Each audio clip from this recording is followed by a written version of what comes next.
Albert, the cheater, tried to reconcile with me. He cautiously approached, probing. I did my best to avoid him. His eyes were bloodshot, looking completely broken. Chapter 1. I lay on my side in bed, about to fall asleep. Albert hugged me from behind, startling me awake. He held me tightly, with all my strength. I pried his fingers open one by one and freed myself from his embrace. He pounded the bed with his fists. You still won't forgive me? You are my wife. My wife, I said. What does being your wife mean to you? After a pause, I added, you should go to her. With that, I got out of bed, grabbed my pillow, and went to the guest room. He sobbed loudly and soon slammed the door on his way out. I lay in bed, calming my anger. 3 months ago, I discovered his infidelity and asked for a divorce. He admitted his mistake, knelt down, and begged for forgiveness, swearing it would never happen again. I was relentless and insisted on the separation. He screamed, eyes wide with fury, declaring he would never divorce me. He even brought in my mother and our son. My mother clutched her heart, saying if I divorced, her heart condition would kill her, that she would surely die. She said she couldn't bear her daughter getting a divorce. My son didn't oppose our separation, but he silently went to school and came home, having 5 fevers in a month. In my heart, Albert was already dead, but I couldn't let anything happen to my mother or my son. I allowed him to stay in the house as a son-in-law and father, but he was no longer my husband. He cried and fussed, insisting he was my husband, asking if not him, who else could he be? I didn't care who he was. I didn't speak to him, nor did I let him touch me. He was angry. He raged, acting more like the victim than I, the actual one. After 2 months, he realized I was serious. He lashed out at me. You're my wife. It's natural for us to sleep together. If you won't let me touch you, I'll make you. He tried to tear my clothes off. I pushed him away and ran outside to call the police. The police treated it as a domestic dispute. They also gave me their contact information, so I could call them anytime. Albert was scared and never used force on me again, but he kept trying to test the waters, never getting any chance from me. I am a clear-headed, rational person. There is no possibility of us being together again. Chapter 2. My mom came to see me again. She asked, worried and guilty, still not working? Still can't accept Albert? My lack of intimacy with Albert worried her greatly. She went to the hospital and made an appointment with a psychologist. The doctor told her not to force me, saying I was in a state of trauma and pushing me too hard might drive me insane. Only then did my mom realize the severity of the situation. But she is not someone who can bear the burden. She hopes the storm will pass quickly, and our family will return to its former harmony, with Albert and me as loving as before. But how could that be possible?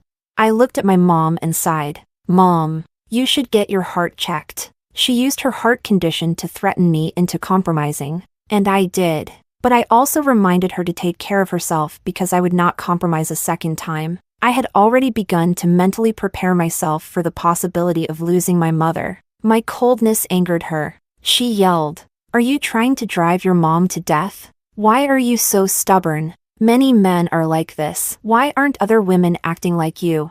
She cursed me while shoving me. I clenched my fists, feeling a wave of indescribable misery wash over me. I wanted to retort, "If you want to be that kind of woman, you be it." I won't. But I couldn't say it. Her face turned pale, showing signs of an impending heart attack, successfully deterring me from confronting her. At this moment, my son heard the commotion and came out of his room. He said to my mom, "Grandma, can you stop yelling at my mom? You might not care about this daughter, but I don't want to lose my mom." My mom's face immediately turned grim. I walked over, hugged my son, and tears rolled down my cheeks. Since giving up the divorce for her sake, I've felt like dying from sorrow, but filial piety suppressed me, and the fear of death prevented me from yelling at her. Chapter 3. My son contacted my dad, and he took my mom away. My son threw himself into my arms. "Mom, if you're really suffering, just get a divorce." Although I'm a bit scared of being a child from a single-parent family, I'm more afraid of losing you. I hugged him tightly and gently said, "No, son. You won't be a child from a single-parent family. And you won't lose me. Mom just needs some time." My son immediately brightened up. After that day, Albert disappeared for a while. Whether he was on a business trip or with that woman, I didn't care. His absence brought me relief. I could eat and sleep well through the night. When I first found out about his infidelity, I didn't cry or make a scene, nor did I confront him. I fell into self-doubt. I wondered if it was my fault. I thought I must have done something wrong to make him seek out another woman. I reflected on all my actions since we met, but I couldn't pinpoint anything wrong or any mistakes I made. From the moment we met, I had given my all, treating him and his family with utmost sincerity. I intended to be with him for life, so I gave everything without reservation. The more I thought about it, the less I understood. The less I understood, the more I ruminated. I was caught in an endless loop. White hairs started to appear. Sleepless nights piled up. Until one day, my son was building a complex structure, using blocks to construct a building. Everything went smoothly at first, but he struggled to finish the roof. He muttered to himself, "I'm so good. Why aren't you cooperating, little blocks?" Hearing this, I suddenly had an epiphany. Yes, I'm so good. Why isn't he cooperating to build this family with me? How could he cheat? But what does his cheating have to do with me? Whether he cheats or not, I am still me. I am still good. Once I realized this, all the self-blame, sadness, and guilt vanished. Towards him, all that was left was disdain, because I am a treasure, and he is trash. So, I laid out all the evidence of his infidelity and asked for a divorce. Albert was dumbfounded. He was tying his tie, repeatedly combing his hair, and checking his reflection in the mirror. He said he had a social engagement that night. I knew he was grooming himself for that woman. When he saw the photos, his hands shook like a Parkinson's patient. His face fell, and he lost all his color. He was just as shocked to learn that I had known for a while as I was to learn of his cheating. Once he realized what was happening, he immediately took action. In front of me, he blocked that woman on all communication apps, cutting off all contact with her. He transferred all the money in his accounts to me, cutting off the financial support for his affair. Then, he knelt down, crying and begging for forgiveness. He swore to the heavens that he would never make this mistake again in his life. But I just watched his actions coldly. No crying, no shouting. This only made him more desperate. He knew I was serious. He didn't know that before laying my cards on the table, I had already processed all my negative emotions. He hoped I would resent him, hate him, hit him, or curse him, because that would mean I still had feelings for him. But I didn't, and that truly made him panic. What followed were various attempts to salvage the situation, but I never wavered, until he involved my mom, and my son's fevers expressed his worry and pain. Only then did my attitude slightly soften. I told him, "I won't divorce you for now. You can still be a father in this house and appear as a son-in-law in front of my mom, but you will no longer be my husband." He was overjoyed, thinking I had forgiven him. He said that my refusal to let him be my husband was just because I still held a grudge. Sooner or later, he believed I would accept him again, but it wasn't long before he realized I was serious. Now it was his turn to fall into an endless loop of unresolved emotions. He hated me for ignoring him, yet he desperately begged for my attention. Chapter 4. Albert came back. He looked at me coldly. "I've been staying at work these past few days. Aren't you disappointed? I didn't just let myself go. I'm a person, not an animal. I didn't go to that woman, nor did I go to any other woman, nor did I pay for it. I just made one mistake. You can't belittle me. I was working on an important report." No matter what he said, I didn't respond. His anger flared up. He walked behind me, trying to see what I was writing. Before he could see clearly, he yelled, "Do you have another man out there? Are you chatting with him?" When he saw what I was writing, his face turned awkward. "Oh, you're working overtime." I put down my mouse and turned to him. "Because you are like that. You assume others are like you. But if you conducted yourself the way I do, You wouldn't accuse me of infidelity." His face turned pale, and he muttered, "Do I have a problem with how I conduct myself?"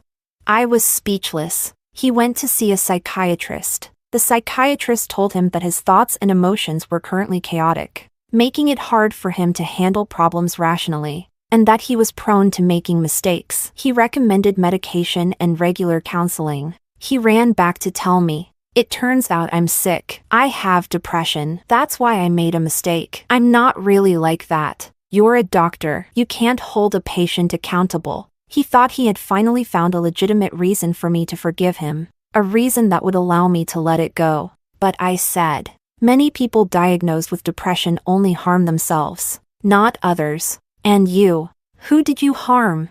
The light immediately left his eyes, and he hugged his head, crying, "In your heart, I'm just an animal, aren't I?" He looked at me with hope, hoping I would contradict him. If I contradicted him, it would mean I didn't want to hurt him. But I didn't contradict him. I withdrew all my kindness from him. Not outright calling him an animal was already a great mercy. Chapter 5. It's understandable that Albert is reluctant to let me go. We have comparable educational backgrounds, matching talents and looks, and decent family backgrounds. I have no issues with my character. Marrying me brought him many benefits. He gained respect outside and peace and contentment at home. Since our marriage, his parents' health has stabilized. I am a doctor, and he is a company owner. He can make money, but I provide social resources he cannot access. The connections I can mobilize to help this family are beyond his imagination. I am devoted to marriage. He has met many women but never encountered anyone like me, who has no other intentions once married. So, divorcing me isn't just like cutting out his heart. It's a loss in every aspect. He realizes this, which is why he's desperately trying to win me back. But I am unwilling. Without him, I lose nothing substantial. I earn a lot on my own. My expenses are low, and with my income, I can easily raise our son. Without him, I am not significantly impacted. However, I am held back by illness. My mom has a heart condition, and my son frequently gets fevers. I'm not afraid of divorce, but I fear they might harm themselves because of it. But this won't last forever. My mom will grow old, and my son will grow up. I might not divorce him for now, but eventually, I will. I'm not afraid of divorce. I look forward to it. Albert,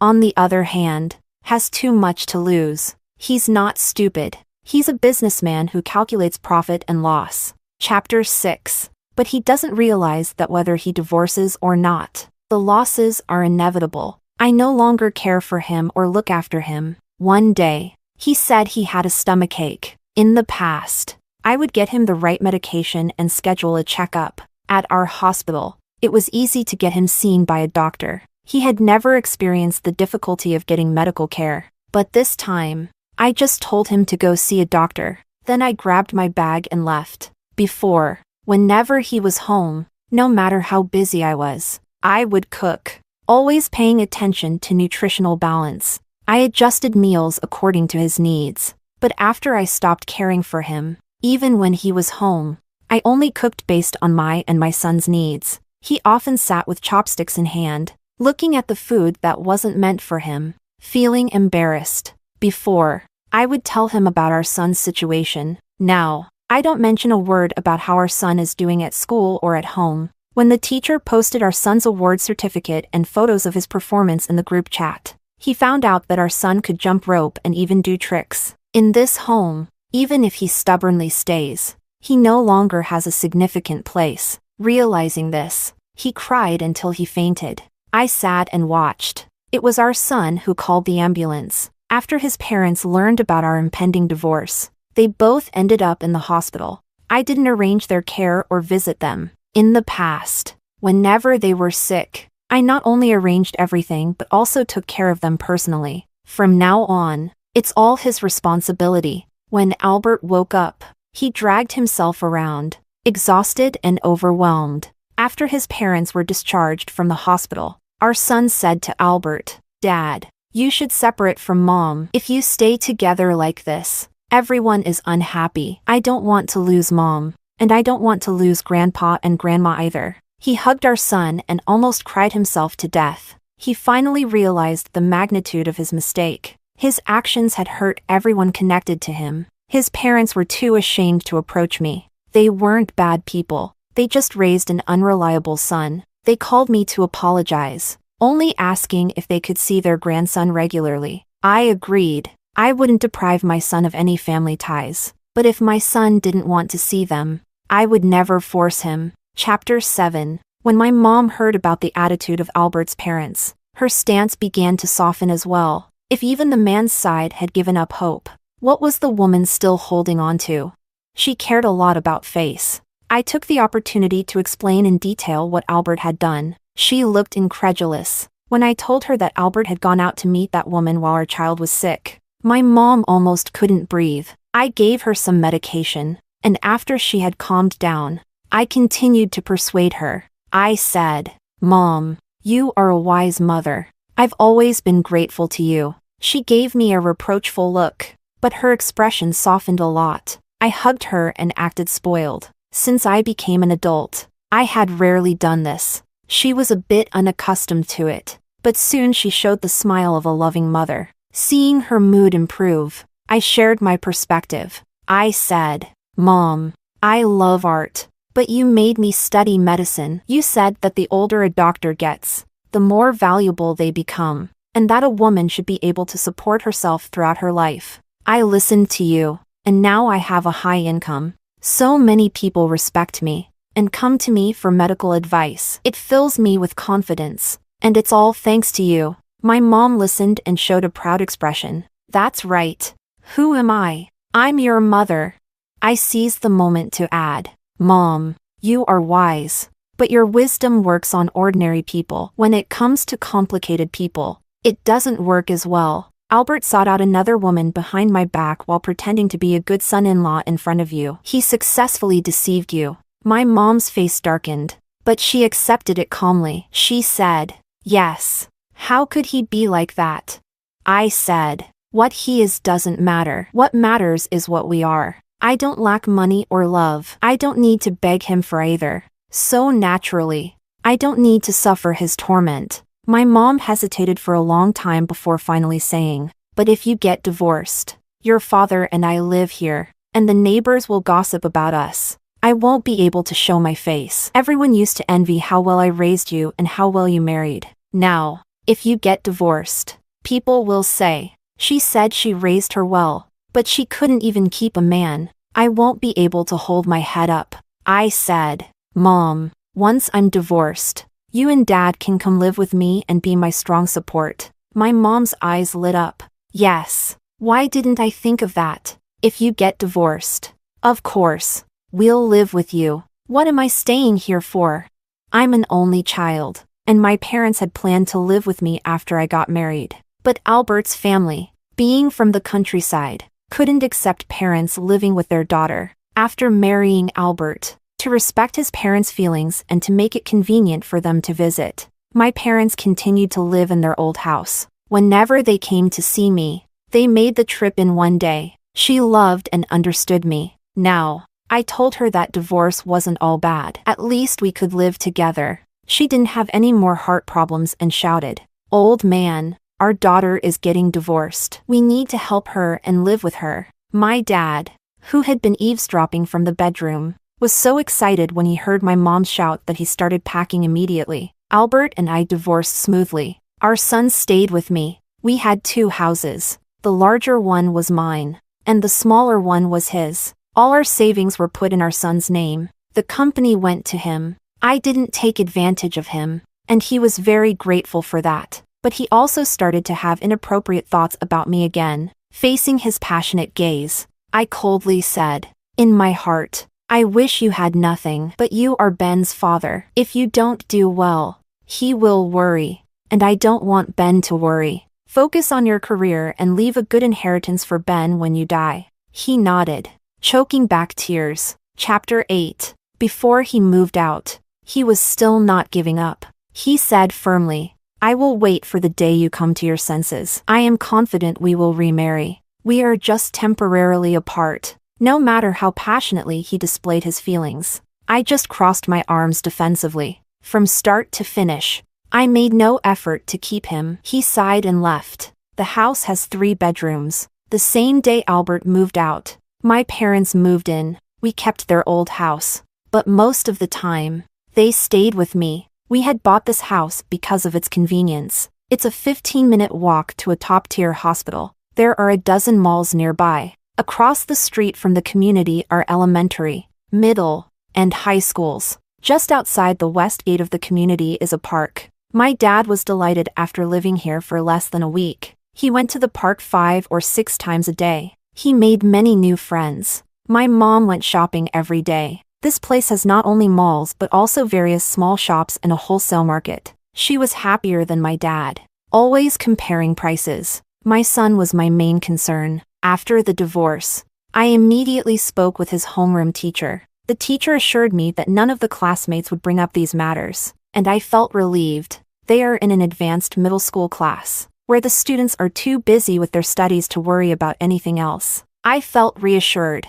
As a result, my son's mood was very stable. Before, I was too busy, and his father was rarely home, so he often had to order takeout. Now, with his grandparents around, he had regular, well-prepared meals. When he made mistakes, I used to criticize him, whether he liked it or not. Now, as soon as I started to speak, his grandparents would jump in to criticize me instead. He enjoyed the benefits of having grandparents around. And then there was his father. Before the divorce, his father didn't care much about his matters and left everything to me. After the divorce, fearing he would lose his son's affection, he clearly showed more concern for him. He would check immediately whenever the teacher sent anything. My son said, "If I had known Dad would change so much after the divorce, I would have urged you to do it sooner."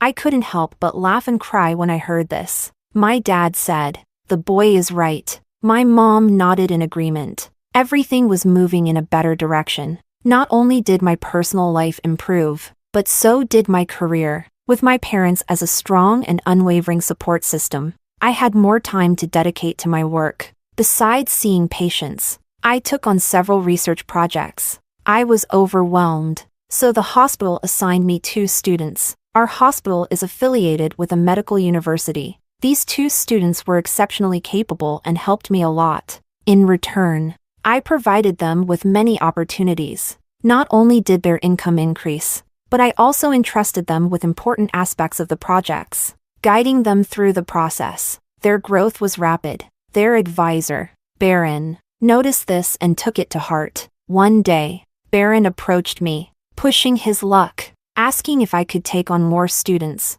I told him I was too busy and didn't have the energy, so I refused. But he was persistent and came back several times. I thought he was quite stubborn, so I sincerely confided in him. I have elderly parents, a mother with poor health, and a son preparing for his high school entrance exams. I need to be available for them, so I can't be too committed to work. I need to leave some room for myself. I can't overextend. He asked, "What about your husband? Can't he help you?" I gave a wry smile. "I don't have a husband. I'm divorced." He was taken aback and quickly apologized. That day, he didn't press further and left soon after. But before he left, he said, "I'm also single. I'm divorced too." I found it quite puzzling. Later, I understood his intentions. He asked the deputy director to introduce him to me. The deputy director was his master's advisor. He was also the advisor for the PhD program I was applying for. Initially, the deputy director didn't think highly of me. He felt that at almost 40, with many family responsibilities and work, I wouldn't be able to complete the PhD program on time. But after knowing that Baron wanted to pursue me, he immediately agreed. He said, "Baron doesn't have big ambitions. He just wants a simple life and is a family-oriented man. With him as your support, I believe you can complete your PhD." I originally wanted to refuse, but since the matter had become significant, I sought my parents' advice. When my mom heard the news, she beamed with joy. She said, "I've always hoped you could get a PhD when you graduated with your master's. I wished you could continue studying, But my friends all warned me that it would be hard for a woman with a PhD to find a partner. So I let you start working now that you have a child. What's there to worry about? Go for it. Or better yet, get remarried. My dad said, give it another try. As you get older, you need a companion. Look at me now. I can't be away from your mom for a moment. I believed my dad's words. Since they moved in, I've seen how much they care for each other. I also asked my son for his opinion. When he heard that the man's last name was Lin, he immediately agreed. He said it was great. Just wonderful. I was surprised at how happy he was about getting a stepfather. My son explained, if my stepdad's last name is Lin, then no one will know if my surname Lin comes from my biological dad or my stepdad. He sincerely said, Mom, I want a dad. Even a stepdad is fine. His eyes were full of hope. So, I agreed to give Baron a chance. Chapter 9. Baron turned out to be just as the deputy director described. He truly was content with his current life. As a counselor, his position was lower than that of the research and teaching staff at the university, but he was happy with his job. He pursued an administrative career path and, after achieving an associate senior title, he didn't strive for more. He neither competed nor pushed himself hard. Aside from seeking opportunities for students from poor backgrounds, he never asked for favors. His ex-wife left him because of this. They were married for 10 years and had a son together. Before they married, he had a master's degree, and she had a bachelor's. After their marriage, she not only completed her PhD, but also secured an opportunity to study abroad. Baron could have kept up with her if he had tried harder, but he really didn't want to push himself. He felt life was good as it was. His ex-wife couldn't stand his lack of ambition and insisted on divorcing him, taking their son abroad. All these years, he had been alone in the country, never considering finding another partner. Until he met me, he said I made him want to get married again, even more than the first time. He was very good with words. He made me feel very happy. I told him I was an ambitious person, and although I was younger than him, I was currently striving for a full professorship. He earnestly said, "Does it matter to you? If it does, I'll also aim for a full professorship.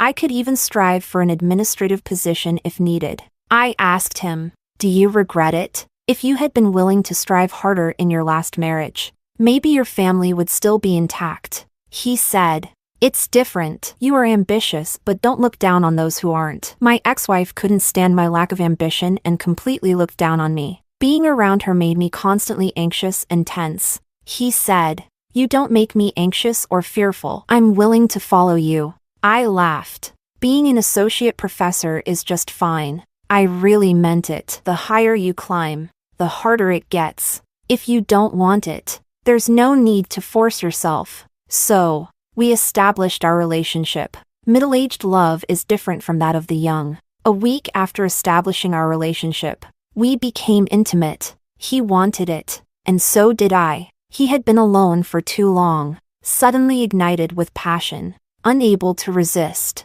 I had always enjoyed being intimate with Albert, and I still liked it. Though Baron and I didn't have a deep emotional foundation, our sincere affection and the physical pleasure we brought each other surpassed that with our ex-partners. After overcoming this physical barrier, Baron was overjoyed. He said that if we didn't find any major personality conflicts within 6 months, we should get married. I thought it was a good idea too. 3 months later, I brought him home to meet my family. My mom's eyes lit up when she saw him, and she treated him warmly. My dad, upon hearing that Baron enjoyed chess and practiced Bajuanjin, felt like he had found a kindred spirit. My son was delighted to discover that Uncle Lin not only had the same last name but also looked very similar to his dad. Seeing him, he immediately felt a sense of closeness. People often prefer a certain type. Baron and Albert looked alike. To be precise, they weren't just similar, but shared the same type, tall and handsome.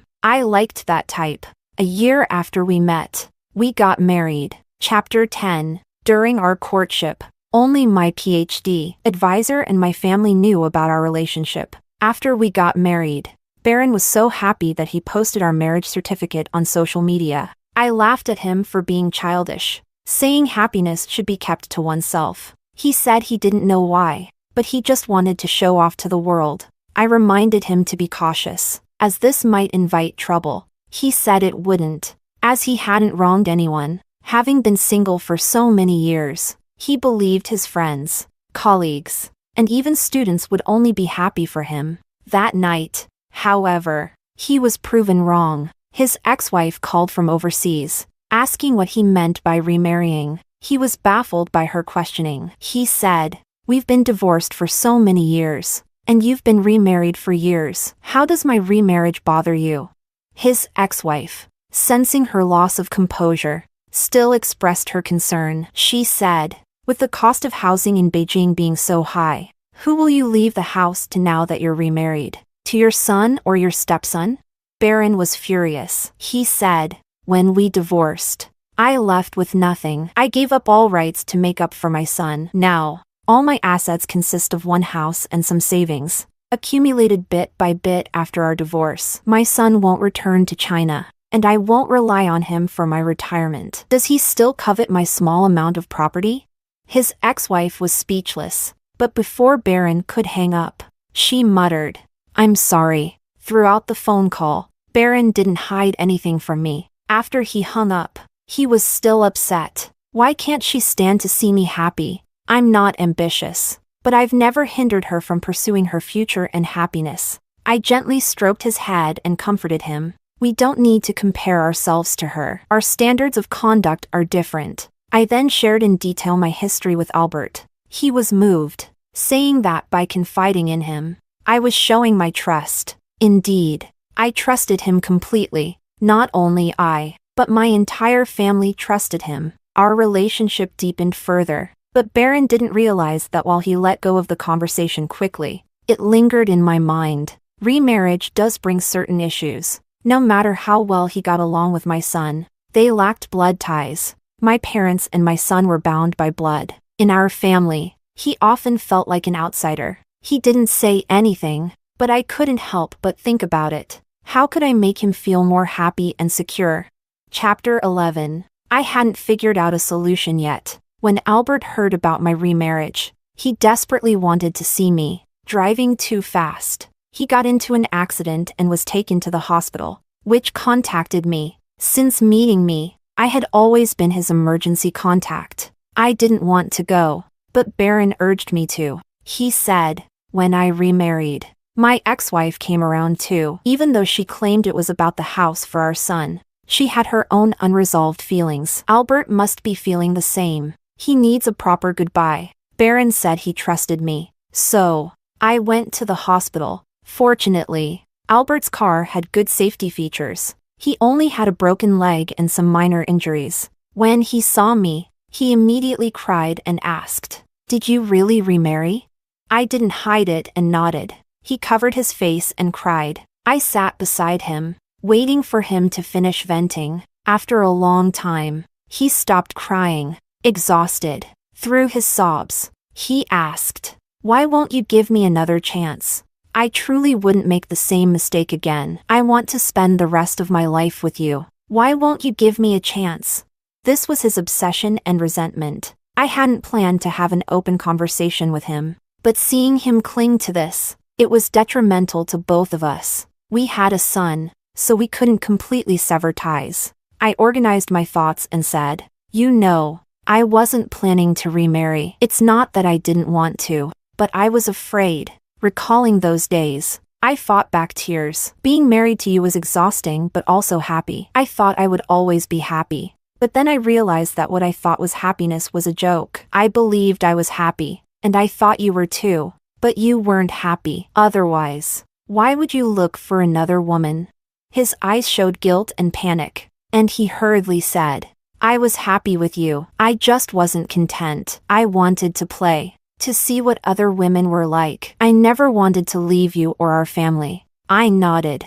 "I believe you're telling the truth. But now, listen to my truth." He nodded eagerly. This was the first time since his affair that we had a sincere conversation about it. Before, he was desperate to make amends, with no plan, and I just wanted to leave. Now, I was finally willing to talk. I said, "Do you know? Baron was also abandoned, His ex-wife looked down on him for his lack of ambition, but after going out and experiencing the world, she realized his worth. Before she remarried, she regretted it and tried to win Baron back several times. Baron didn't agree. He said he is just an ordinary man who also feels fear and anxiety. He didn't want to be abandoned again. If she could look down on him once, she could do it again. He didn't want to fall into the same pit twice. The first time it hurt. The second time it would be both foolish and painful. This was my nod as well, and my tears flowed uncontrollably. I said to Albert, "The reason I don't give you another chance is the same as Baron's. I am very timid and weak. I can't bear a second betrayal from the same person. You say you won't make the same mistake again,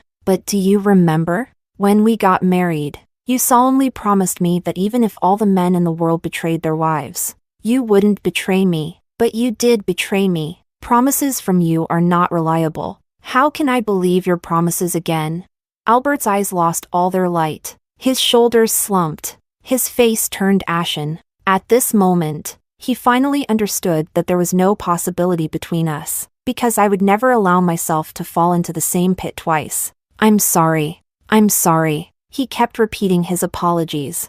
This was the first time since his betrayal that he had apologized to me. Before, he had only asked for forgiveness. This time, he realized he was wrong. Really wrong. He said, "I now understand that not every mistake in this world has a chance for correction. Some mistakes are ones you can never make even once." I nodded approvingly, feeling a sudden urge. I began to tell him things I had never said before. I said, "Do you remember Dr. Zheng, the brilliant surgeon who joined our department 2 months after we got married?"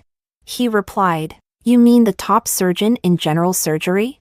That's him." When he first arrived, he didn't know I was married and confessed his feelings to me. I told him I had been married for just over a month, and he was so regretful that he almost wished he could die on the spot. He said he could have joined the hospital 3 months earlier. I told him I was already in a relationship, and coming earlier wouldn't have made a difference. He was unwilling to accept this and tried to convince me that, having just gotten married, I could still get a divorce and be with him, as he believed we were more compatible. We were both medical students, sharing similar experiences and understanding each other better. But I never wavered. Once I chose you, it was you for life. I told him this, and though he was regretful, he could only wish me well. My words shattered the last spark of light in Albert's eyes. The woman he had an affair with was a junior from his alma mater. She had pursued him, and they had a lot to talk about, but he didn't know that I too had been pursued by a fellow student.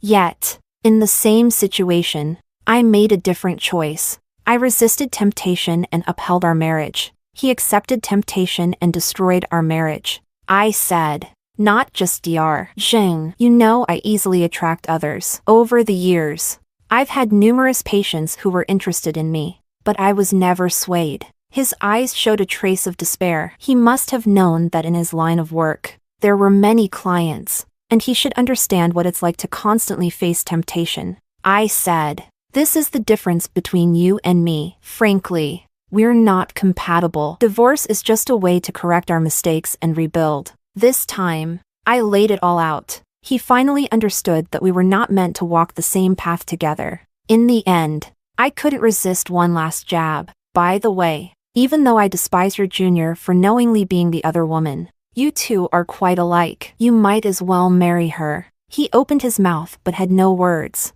I left. On the way, I received a text from him. "She and I are not alike. I wouldn't dare marry a woman who seduces married men. See, he understands. He just thinks you're a fool." I chuckled. The driver turned to look at me. I apologized, turned off my phone, and closed my eyes to rest. Chapter 12. Baron got along well with my whole family. He said it was fate. Kindness begets kindness. And naturally, good results follow. I wanted to argue that my mom is actually quite picky. My dad has his own issues. And my son, though seemingly innocent, is quite clever. But my mom shot me a look, and I closed my mouth. She reminded me more than once in private that a man like Baron is hard to find. Even in a first marriage, you might not come across someone like him. She told me to hold on to him tightly. He didn't know that for his sake, our whole family was on their best behavior. But they did it willingly. For a good man, it was worth restraining themselves and pretending. And they did pretend. For 4 years. 4 years later, I earned my PhD and was promoted to chief physician. My advisor was very pleased with me. He said, "Well done. Very well done. You should consider your personal life now." As for my personal life, I was happily married to Baron. What else was there to consider? He looked at me, shaking his head and sighing. Stubborn as a mule, I waved my PhD certificate at him, silently refuting his comment. My son got into the university he wanted and pursued the major he loved. Before he left, he said to me, "Mom, I have a girl I like. When I go to university, I'm going to date her." I said, "That's great. If you need money for dating, I'll support you." Seeing that I didn't catch his drift, he continued, "In the future, I'll have my own family and won't have much time to spend with you." I nodded in agreement. "Don't worry, I'm not the kind of mom who would hold you back or interfere in your home to assert my presence." He looked up and sighed like my advisor. "Mom, you're only in your early 40s. Please make an effort and have another child, okay?" My face turned red instantly. Seeing that I understood, he left with his luggage, heading towards his dreams with peace of mind. Actually, I hadn't dared to tell him that I was already carrying a baby. I found out 2 months before my son's college entrance exams, and now I was 4 months along. I had completed the prenatal screening, and the baby was healthy. Baron didn't know either. Recently, he had been mumbling that I might be going through menopause because I wasn't letting him touch me much. He thought I was in a bad mood because of menopause. I just didn't know how to tell him. What kind of shock would it be for a man in his 40s to become a father again? I was afraid he wouldn't be able to handle it. My mom didn't know either. This pregnancy had been almost symptom-free. She just kept reminding me that I seemed to have gained weight and that I shouldn't neglect my body just because I was middle-aged. She was increasingly satisfied with Baron and had given me a strict order: this marriage must not fail. My dad also said we couldn't let Baron re-enter the market. Chapter 13. Speaking of passing things on, it reminded me of Albert. He came to see me again later. This time, he was much more composed. He was also getting remarried. Before his wedding, he wanted to transfer the house and half of his company shares to me. In the future, when our son turned 18, everything would go to him. He said that whatever he created after his remarriage would belong to his new family. In this respect, he was following Baron's example. I happily agreed. As long as it's for my son, I wouldn't mind having more. There was still a trace of longing in his eyes when he looked at me, but I pretended not to notice. His new wife wasn't the junior from his alma mater. She was a young girl who had just graduated from university. She didn't want to face the hardships of life and went straight for an older man. As for that junior, she ended up with nothing. She asked to meet me, but I refused. She then came to our hospital, worried she might affect the patients. I agreed to meet her once. After many years, I finally met the woman who had ruined my first marriage face to face. Previously, I had only seen her in photos on Albert's phone. In her late 20s, she still looked very young. She said, "I don't know why, but I just wanted to see you once. I thought I had one over you, but now I realize I never did." When Albert first slept with me, he was so thrilled. He said he had never felt such joy, and I thought it was something only I could give him. When you divorced, I became even more certain of that. After the divorce, he maintained a relationship with me, but he never mentioned marrying me. I thought I just needed to wait a bit longer. But years passed, and then he married a girl in her 20s. With each sentence, the light in her eyes dimmed a little more. I felt she was seeking some sort of masochistic repentance, but I didn't sympathize. I simply smiled knowingly and told her a harsh truth. Albert is inherently like this. If you could successfully lure him away from his marriage, you should have had this realization. She wiped away her tears and looked at me seriously, asking, "In your eyes, what kind of person is he?" I replied earnestly, "It's twofold. Before his affair, he was a person. The moment he cheated, he became a beast. Trash." She broke down, crying. "So, I was hoping sincerely that a beast would marry me?" I responded mercilessly, "No, He turned into a beast and trash because of you. But deep down, he always had that potential. She cried uncontrollably. I paid the bill and left. Before leaving, I told her, "Don't seek me out again. Albert isn't worth degrading yourself like this." She started crying again as soon as she had stopped. I chuckled inwardly. I noticed the wrinkles around her eyes. In just a few years, though she was only in her early 30s, she had aged significantly. Albert found me undesirable when I was nearing 40. Chapter 14. I was happy on the way back home, but after I got home, I regretted meeting with the mistress. I realized her words had affected me. She told me she could give Albert a better sexual experience. This made me anxious, both with Albert and Baron. In bed, I had always been conventional. I was afraid Baron might have similar thoughts. That night, I initiated intimacy with him. He was overjoyed, but when I tried to explore new ways, he couldn't keep up.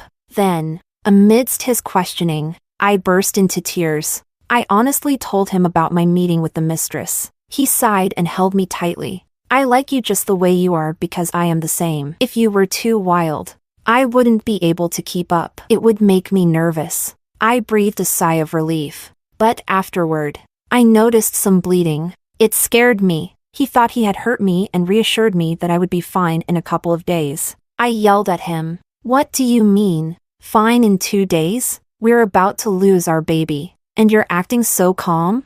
Only then did he realize I was pregnant. His face turned pale. He quickly took me to the hospital. Fortunately, the baby was fine. He stayed by my bedside, not moving an inch. He was too emotional to speak, full of both love and anger towards me. I felt guilty, burying myself under the covers. My parents arrived, and when they heard I was pregnant and almost lost the baby, they were both shocked and thrilled. My mom quickly took a heart-saving pill. Then she started scolding me in the hospital room. From morning till night, she scolded me so much that even Baron couldn't take it anymore and called a doctor to intervene. Only then did she stop. The ultrasound department head was my master's classmate and secretly told me it was a girl. I told my mom. She gave me a sharp look and then dragged my dad out shopping. They bought a bunch of pink baby items. Baron also started ordering things on his phone, all tiny dresses that made us laugh. 5 months later, I gave birth to a baby girl. She was tiny and incredibly cute. Baron held her in his arms as if he were holding the whole world. My mom was excitedly making a fuss nearby. Since the late stages of my pregnancy, once the baby's safety was assured, my mom stopped holding back and often shouted at both Baron and me. Baron had moments of existential doubt until he realized that his mother-in-law had always been like this. And he calmed down. After our daughter was born, regardless of my mom's behavior, Baron couldn't stop smiling. The first time he became a father, his ex-wife had stripped him of all his parental rights before he could fully experience fatherhood. Now, with our daughter in his arms, he cherished her like his own heart and soul, a precious treasure. When my son came home for vacation and met his little sister, he adored her immensely. He said, "So this is what it feels like to have a sibling without feeling burdened." "It's wonderful," my dad retorted. "That's pretty shallow. Does having a sibling become bad if it feels like a burden?" My son explained that one of his university classmates went home to discover her mother had secretly given birth to a younger brother. Her family wasn't well off, and she was attending school on student loans. Now her mother said that giving her a brother was for her sake, so she would have someone to accompany her, and that she would be responsible for him in the future. His classmate was devastated and applied for an exchange program abroad, likely never to return. Hearing this, my dad felt uneasy. He wanted to criticize the girl but couldn't bring himself to do so. My mom bluntly commented, "You can't blame the girl. It's the parents who are shameless." Baron laughed and said, "Everyone has their own fate." Sensing the tension, my son quickly backtracked, saying that he could be a burden as the eldest. I didn't believe him. Baron didn't believe him either. Baron took our daughter to see his house, which had been empty. It was now rented out. But before renting it, he told our daughter, "Sweetie, this will be your dowry someday." Our daughter yawned and fell asleep. Baron asked me, "Do you think she's dissatisfied with the amount?" I rolled my eyes. "She's just a baby." Baron took it to heart. for our daughter's first birthday. His gift was his appointment notice. He had been promoted to deputy secretary of the party committee at the academy. He said, "A father-in-law still needs some authority to keep the son-in-law in check." My dad was not pleased. He said he had no authority, yet Baron still treated his daughter well, but he quickly fell silent. And I knew he was thinking about Albert. Albert had dared to cheat not just because he was that kind of person, but also because he had weighed the cost of cheating. I was excellent, but my parents were just ordinary folks who looked up to him. In his heart, he didn't place them in an important position. My dad understood everything. He knew that the respect he now received from his son-in-law was because Baron was a good man. He reminded Baron, "Being a deputy director isn't enough. You should aim higher." I thought Baron would argue, but to my surprise, he nodded in agreement and said he should at least aim for a director position. My mom and I exchanged silent looks. We thought their minds were not functioning properly. Wouldn't it be simpler and safer to raise our daughter to be strong herself?